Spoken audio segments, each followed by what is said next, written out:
Welcome back to another deep dive. Hey there. Today, we're wading into a topic that is, it's arguably one of the most analyzed, most debated conflicts of the 20th century. Oh, absolutely. We are talking about Vietnam, but we're not just going to recite a timeline of dates and presidents. No, not at all. We look at the mechanics of it. Exactly, the tactics. Because if you just look at the Vietnam War on paper, purely by the numbers, it makes absolutely no sense. None.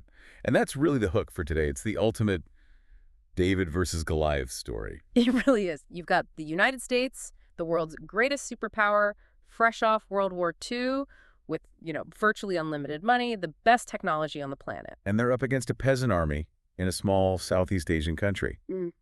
On paper, the U.S. should win this 10 times out of 10.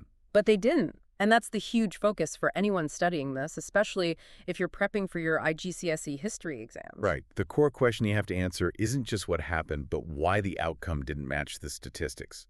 It's a true historical anomaly. So, to crack this open, we've pulled together a whole stack of sources. We're talking expert group reports, tactical diagrams of tunnel networks. Those diagrams look like something out of a terrifying ant farm. They really do. And we've got textbook analyses breaking down the psychology of it all. So our mission today is to explore the specific tactics, U.S. versus Viet Cong, and crucially to explain why American firepower failed against a strategy of, well, survival and surprise. Okay, let's unpack this. We have to start with the Goliath side of the equation, the American machine. Right. When the U.S. fully committed, they didn't just bring more troops, they brought a completely new way of fighting a war. And at the heart of that was the helicopter, right? This is often called the first helicopter war. It is, and for good reason. Before this, armies moved by truck or, on foot. Vietnam is a nightmare of a terrain. You've got dense jungle, mountains, swamps. Not a lot of roads. Exactly. So the U.S. bet everything on air mobility. Which sounds like a total game changer. You can just pick up a platoon and drop them anywhere on the map. That was the theory. Drop troops deep into enemy territory, hit them hard, and get out fast. They also used them for reconnaissance, flying low over the jungle. It was meant to make the terrain irrelevant. But I'm guessing there's a pretty big however coming. There's always a however in Vietnam. The sources all highlight one major flaw. Yeah. Helicopters are incredibly loud. So much for the element of surprise. Gone. You can hear Huey coming from miles away. The Viet Cong knew exactly when the Americans were coming. So by the time the troops landed, which is a really vulnerable moment, by the way, the enemy was often long gone. Or worse, they were waiting in the tree line to ambush the landing zone. Right. And that frustration, I think, leads directly to the next big American tactic. If you can't find the enemy to shoot them, you bomb them from a very high altitude. The air war. Operation Rolling Thunder. Yep. This was President Johnson's baby after the Gulf of Tonkin incident. The logic was just brute force.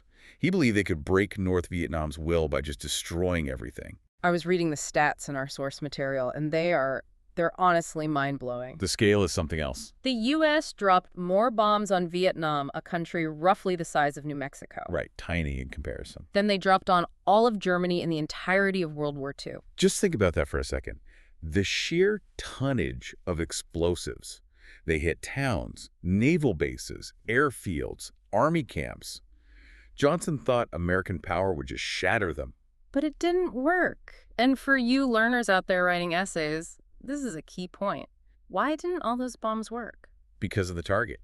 You can bomb a factory or a steel mill into dust, but North Vietnam was an agrarian society. It didn't have these massive industrial centers. So what were they even bombing? A lot of jungle. It disrupted supply routes, sure, but it didn't stop them. The sources describe it like trying to stop a swarm of ants with a sledgehammer. Huh. That's a good analogy. You bomb a jungle path, Vietnamese porters just, move 500 meters to the left and cut a new path. You can't bomb a dirt track out of existence. So the Americans are frustrated. They can't find the enemy. The bombing isn't working. The logic then shifts to, well, let's just get rid of the jungle. And this is where the tactics get really, really dark. We're talking chemical warfare. Agent Orange. Agent Orange. A powerful industrial weed killer. They sprayed millions of liters of it from aircraft to destroy the jungle canopy so pilots could see what was underneath. And to destroy their food sources, their crops. Exactly. But the side effects.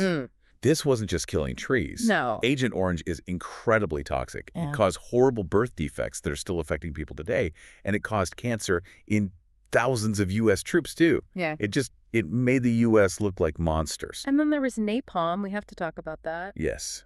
Jellied gasoline, the jelly part is key because it sticks to whatever it touches. Skin, clothes, anything. And it burns at what, something like 800 to 1200 degrees Celsius? Yeah, just for context, water boils at 100 degrees. Wow. And our sources all point to that one famous photograph, the napalm girl. Kim Phuc. That photo of her running naked down a road screaming. I mean, that image did more damage to the American war effort than almost any lost battle. It was a PR catastrophe. It showed the world the human cost of these tactics. And that really gets to the core of the problem. The U.S. was winning battles with all this firepower, but they were absolutely losing the war for the people. Exactly. Which brings us to the failure of their hearts and minds strategy. Right. So the U.S. realized they couldn't just bomb everything. They had to control the population. One of the first attempts was the Strategic Hamlets program. The idea was to separate the peasants from the Viet Cong. So they'd move villagers into these guarded settlements, these hamlets, surrounded by barbed wire and spikes. It sounds sort of logical on a military map, creating a safe zone. To a Western military planner? Maybe. But it was completely tone-deaf to Vietnamese culture. Our sources point out that for Vietnamese people, tradition is tied to the land. The souls of their ancestors live on their family land. So forcing them into what's basically a camp. It created huge resentment. It felt like a prison. And the hamlet leaders were often corrupt or even secret Viet Cong sympathizers. Weapons meant for defense often went straight to the VC. It was a complete failure. So when that didn't work, General Westmoreland shifted to search and destroy. Which sounds exactly as aggressive as it was. This was the main ground tactic. Helicopters drop troops in, find the VC, kill them, and leave. Simple enough. But how do you know who's VC and who's just a farmer? And that was the absolute nightmare. Yeah. The troops often acted on bad intelligence. They'd land in a village, they're scared, they're angry, and they can't tell friend from foe. The VC didn't wear uniforms. And this led to the Zippo raids. Named after the lighters troops used to burn down the thatched roofs of villages suspected of helping the VC. And this is where the so what comes in for your revision notes. The U.S. measured success by body count. Which is just a terrible metric, because there's no front line. Success was defined by the number of enemy killed. So it actually incentivized counting any dead Vietnamese person as an enemy combatant. Sadly, yes. The grim logic in some units became, if it's dead in Vietnamese, it's VC. One of our sources has a quote from a soldier that just sums it all up. He said, "You didn't trust them anymore." And the feeling was completely mutual. Every time a Zippo raid burned a village, the U.S. created more recruits for the Viet Cong. They were poisoning the well. Okay, so that's Goliath. High tech, high firepower, but low precision. Let's flip the script. Let's talk about the Viet Cong. How do you fight an enemy with B-52s when you're wearing sandals? You refuse to fight their war. Yeah. You make them fight yours. A guerrilla war. They had a specific code for this, didn't they? Inspired by Mao. They did. It's a brilliant summary of asymmetric warfare. Retreat when the enemy attacks, raid when they camp, attack when they tire, pursue when they retreat. It just sounds exhausting to fight against. That was the point. And they had this crucial analogy. The people are the water. Our armies are the fish. Meaning a fish can't survive without water. Exactly. The Viet Cong needed the peasants to hide them, feed them, give them information. Without the population, they die, which is why the U.S. alienating the peasants was so fatal to their own cause. Now, we have to talk about the tunnels. I mean, looking at this diagram, 240 kilometers of tunnels. That is just insane. It wasn't just a foxhole. It was a subterranean city. The Cu Chi tunnels had living quarters, hospitals, weapon caches, kitchens. Kitchens, wouldn't the smoke give them away? They thought of that. The diagrams show these smoke outlets that were routed way underground and released slowly through innocent-looking bushes on the surface. That is unbelievably clever. And the entrances were tiny. Too small for the average American soldier. They had trapdoors hidden under cooking pots or even underwater in riverbanks. So when the B-52s came, The VC just went underground. They played cards, planned their next attack. It completely nullified American air superiority. and they didn't just hide, they made the jungle itself a weapon with all the booby traps. Oh, this is the stuff of nightmares.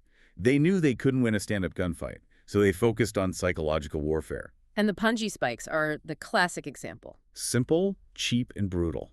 Sharpened bamboo stakes, often coated in human excrement to cause infection, hidden in pits. And the stats say that, 11% of U.S. casualties came from booby traps? It's a huge number. But the real impact was psychological. And speed. You can't move quickly through the jungle if you have to check every single leaf for a tripwire. It just wrecked morale. There's another tactic in our notes called hanging on the belts. What's that about? It's a close combat tactic, and it's very smart. The VC realized the U.S. relied on calling in airstrikes and artillery. But they wouldn't bomb their own guys. Right. So the VC would get extremely close. They'd rush the American lines and fight at point-blank range, essentially grabbing them by the belt. It meant the U.S. commanders couldn't use their heavy firepower. It leveled the playing field. Completely. And how are they getting all the guns and ammo? The Ho Chi Minh Trail. It was their lifeline, a whole network of paths running from North Vietnam through Laos and Cambodia and down into the south. And the U.S. bombed it constantly. Non-stop. But again, it wasn't a highway. It was a web of jungle tracks. You bomb one, they just cut another one a mile to the left. They moved thousands of tons of supplies down that trail. It just highlights the difference in determination, Yeah. which brings us to the human factor. A critical distinction. The morale and motivation gap was just massive. Let's start with the U.S. soldier. The average age was 19. 19. Just kids. In World War II, the average age was 26. And many of these were draftees who didn't want to be there, And they had the one-year tour policy. which was a disaster. A soldier serves for 12 months. Just as they're getting experienced, learning how to survive, their tour's up, they go home. So you have a constant army of beginners. Exactly. Unit cohesion was weak. The motivation for many wasn't some grand cause. It was just survive my 365 days and get out. Now contrast that with the Viet Cong fighter. Totally different world. They were fighting for their country. They weren't going home in a year. They were already home. Ho Chi Minh had that chilling quote, didn't he? You can kill 10 of my men for every one I kill of yours. But even at those odds, you will lose and I will win. It just implies a total willingness to suffer. And they did. The estimates are that 1 million North Vietnamese and VC soldiers died, but they refused to give in. The sources do point out, though, that the VC weren't just heroes. They could be incredibly ruthless. Absolutely. We have to be clear on that. They conducted a campaign of terror. They killed around 27,000 civilians who they thought were cooperating with the South teachers, tax collectors. They used fear, too. But in the end, their tactics worked better. They did, because the VC offered a vision of national independence, while the Americans, despite their power, looked like foreign invaders. So let's bring it all together. What's the final equation here? The equation is firepower versus survival. The U.S. could win any conventional battle, but the VC refused to fight one. They used the tunnels to survive, the booby traps to demoralize, and the jungle to neutralize the tech. And the American response? The Zippo raids, Agent Orange, it just lost them the hearts and minds of the very people they were supposed to be saving. You can't liberate a village by burning it down. There's a political cartoon in our source stack that shows President LBJ looking at this small figure of a peasant. Right. And he's complaining about the cost. The caption notes the U.S. was spending something like $400,000 to kill one Viet Cong soldier. That's just absurd. It is. The U.S. was bankrupting itself, morally and financially, while the enemy was fighting with bamboo spikes and patience. It really challenges the whole definition of effectiveness. And that's the thought I want to leave our listeners with. We usually define military effectiveness by battles won or enemies killed. The U.S. won on both those counts. They did. Higher body count won the battles, but they lost the war. If your tactics alienate the very population you're trying to save, is victory even possible from the start? You can have the biggest hammer in the world, but if the problem isn't a nail, you're just going to smash your own thumb. A painful but very accurate analogy. To everyone out there, especially those tackling this for exams, focus on that contrast. High-tech limitations versus low-tech adaptation. And remember, the why usually matters a lot more than the what. Thanks for listening to The Deep Dive. Good luck with your revision, and we'll catch you on the next one.